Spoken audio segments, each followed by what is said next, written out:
Indonesia, negeri Katulistiwa nan Permai ini dalam semester pertama tahun 2021 disemarakkan dengan kontroversi di bidang hukum yang banyak menarik perhatian masyarakat.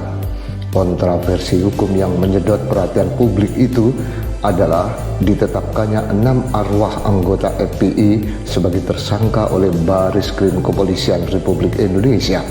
Berita ini menarik perhatian jurnalis karena ketidaklazimannya.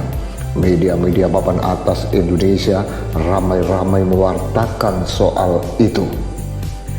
Tentu saja sejumlah YouTuber atas nama lembaga maupun individu juga membicarakan peristiwa langka itu. Berikut cuplikan berita yang ditayangkan oleh Tribun News, penyampaian pakar hukum tata negara Refli Harun dan juga Bang Arif, sosiolog dari Forum News Network FNN melalui channel YouTube mereka. Bareskrim Polri menetapkan 6 orang Laskar Front Pembela Islam atau FPI yang tewas dalam bentrokan di Tol Jakarta Cikampek menjadi tersangka. Telepon seorang ahli hukum pidana ya dari universitas saya tanya ya, kira-kira pernah tidak ada sebuah preseden mayat, jenazah atau apapun dijadikan tersangka ya. Dia bilang sependek pengetahuan saya tidak pernah. Beberapa waktu yang lalu publik dikejutkan karena Direktur Tindak Pidana Umum Bareskrim Kepolisian Republik Indonesia menyatakan bahwa 6 laskar FPI yang tewas dalam insiden di kilometer 50 Tol Jakarta Cikampek telah ditetapkan sebagai tersangka. Para pakar hukum dari berbagai universitas yang dihubungi media seperti dari UI, UGM, Trisakti, dan yang lainnya menganggap penetapan arwah sebagai terdakwa dalam perkara pidana adalah sesuatu yang ganjil karena pasal 77 KUHP menyatakan kewenangan menuntut pidana hapus jika tertuduh meninggal dunia. Namun ganjil atau tidak, itulah faktanya bahwa polisi sempat menetapkan 6 arwah manusia yang telah tiada sebagai tersangka, walau tak lama kemudian dianulir sendiri penetapan tersangka bagi arwah itu oleh Bareskrim Polri. Peristiwa penetapan arwah sebagai tersangka bukanlah peristiwa satu-satunya yang kontroversial di bidang hukum. Sebelumnya, pada akhir tahun lalu dan berlanjut hingga awal tahun ini, Haikal Hasan dilaporkan ke polisi karena dia telah menceritakan mimpinya ke publik.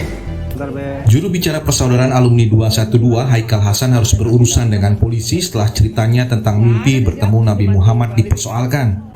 Mimpi itu tindak pidana enggak? Tuh. Sepengetahuan saya, mimpi sampai detik ini belum ada dirumuskan di dalam satu pasal pun di dalam ketentuan hukum pidana, baik yang ada di dalam KUHP maupun di luar KUHP. Pelaporan orang ke polisi lantaran telah menceritakan mimpinya ke orang lain pada akhirnya memang menuai kontroversi. Kalau Anda pernah mengikuti ramalan Alvin Toffler atau John Naisbitt mengenai perkembangan masa depan umat manusia, tentu Anda pun belum pernah mendengar bahwa kedua orang itu dilaporkan ke polisi karena ramalannya. Namun di Indonesia, negeri tercinta yang alamnya kaya raya ini, ada seorang peramal yang dilaporkan ke polisi. Inilah kontroversi yang ketiga dalam bidang hukum pada semester pertama tahun ini, yaitu dilaporkannya ke polisi orang yang meramal dan menyampaikan ramalannya ke publik. Dia adalah orang yang dikenal dengan nama Mbak Yu, peramal kontroversial itu. Mbak Yu membuat geger dengan ramalannya yang menyebut bahwa tahun 2021 akan terjadi kericuhan hingga pergantian pemimpin. Statement itu viral dan mendapatkan banyak respon. Bahkan Mbak Yu diancam akan dipolisikan karena ramalannya itu dinilai bisa membuat gaduh. Ramalan Mbak Yu ini membuatnya akan dipolisikan oleh Ketua Umum Cyber Indonesia, Muanas Alaidit.